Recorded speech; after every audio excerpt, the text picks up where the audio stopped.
Word of God today 3 മണിക്കൂർ. പുറപ്പാട് പുസ്തകം 15 അധ്യായം 1 മുതൽ വാക്യങ്ങൾ. മോശയുടെ കീർത്തനം എന്നറിയപ്പെടുന്ന 15 അധ്യായം നമുക്കൊന്ന് കേൾക്കാം. മോശയും ഇസ്രായേൽക്കാരും കർത്താവിനെ സ്തുതിച്ചുകൊണ്ട് ഈ ഗാനം ആലപിച്ചു. കർത്താവിനെ ഞാൻ പാടി സ്തുതിക്കും, എന്തെന്നാൽ അവിടുന്ന് മഹത്വപൂർണമായ വിജയം നേടിയിരിക്കുന്നു. കുതിരയെയും കുതിരക്കാരനെയും അവിടുന്ന് കടലിൽ എറിഞ്ഞു.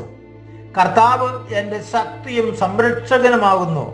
കർത്താവ് എനിക്ക് രക്ഷയായി ഭവിച്ചിരിക്കുന്നു. അവിടുന്നാണ് എൻ്റെ ദൈവം, ഞാൻ അവിടുത്തെ സ്തുതിക്കും.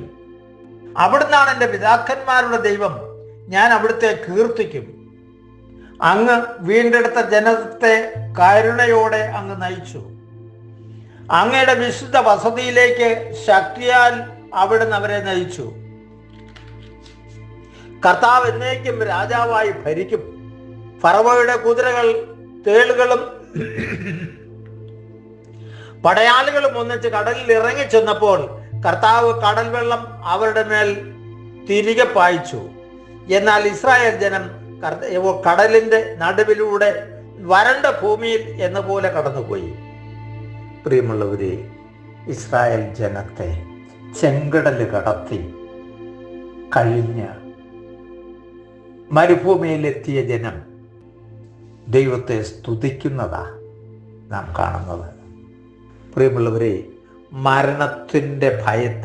മരണഭയത്തിൽ നിന്നും വീണ്ടെടുത്ത് സുരക്ഷിത സ്ഥാനത്തേക്ക് ശത്രുവിൻ്റെ ഉപദ്രവം എന്നേക്കുമായി മാറ്റിക്കളഞ്ഞിട്ട് അവരെ കടലിൽ മുക്കി കൊന്നുകളഞ്ഞ ദൈവത്തെ കണ്ടിട്ട് അവർ ഭയത്തോടും വിറയലോടും ഭക്തി ബഹുമാനത്തോടും കൂടി ദൈവത്തെ സ്തുതിക്കുന്ന കീർത്തനത്തിൻ്റെ ഏതാനും വരികളാണ് നമ്മൾ കേട്ടത്. അവിടെ നമുക്കറിയാം, പൂർണ്ണമായ ഒരു സമർപ്പണത്തോടെ നിലവിളിക്കുന്ന ഇസ്രായേൽ ജനം സന്തോഷം കൊണ്ട് അവർ ദൈവത്തെ പാടി സ്തുതിക്കുന്ന ആ സ്തുതിയുടെ കീർത്തനം നമുക്ക് കിട്ടു. പ്രിയമുള്ളവരെ, ഇവിടെയൊക്കെ നമ്മൾ നോക്കുമ്പം ഇതുപോലുള്ള മരണത്തിൻ്റെ വക്കിൽ നിന്ന് എത്രയോ പ്രാവശ്യം ദൈവം നമ്മെ വീണ്ടെടുത്തു. നമുക്ക് വരാമായിരുന്ന ആപത്തനർത്ഥങ്ങളിൽ നിന്നൊക്കെ നമ്മളെ കൈവെള്ളയിൽ സൂക്ഷിച്ച ദൈവത്തിൻ്റെ വലിയ ശക്തമായ കരം തിരിച്ചറിയാതെ നമ്മൾ പോയിട്ടുണ്ടോ? നന്ദിയില്ലാത്തവരായിട്ട് നാം ഒരിക്കൽ പോലും അതിന് നന്ദി പറയാതെ ജീവിക്കുന്നുണ്ടെങ്കിൽ, പ്രിയമുള്ളവരെ, നന്ദിയുള്ളവരായിരിക്കാം. ദൈവം നമുക്ക് തരുന്ന ദാനങ്ങൾക്ക് ഈ പഴയ നിയമ ജനത അവരെ വീണ്ടെടുത്ത ദൈവത്തെ പാടി സ്തുതിക്കുന്നത് പോലെ, പ്രിയമുള്ളവരെ, അനുദിനം പാടി സ്തുതിക്കുവാൻ തക്കവണ്ണം എത്രയേറെ അനുഗ്രഹങ്ങൾ ദൈവം നമുക്ക് തരുന്നു. ഈ അനുഗ്രഹങ്ങളെ അനുഗ്രഹങ്ങളായിട്ട് കാണാൻ പോലും നമുക്ക് പറ്റാതെ പോകുന്നു എന്നുള്ളതാണ് യാഥാർത്ഥ്യം.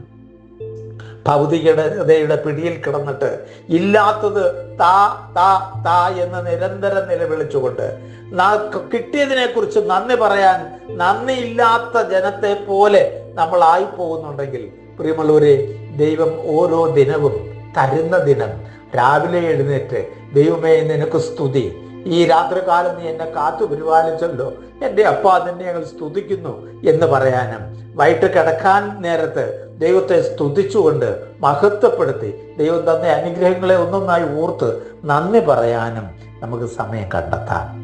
അനേകരങ്ങനെ പോകുന്നവരുണ്ട്.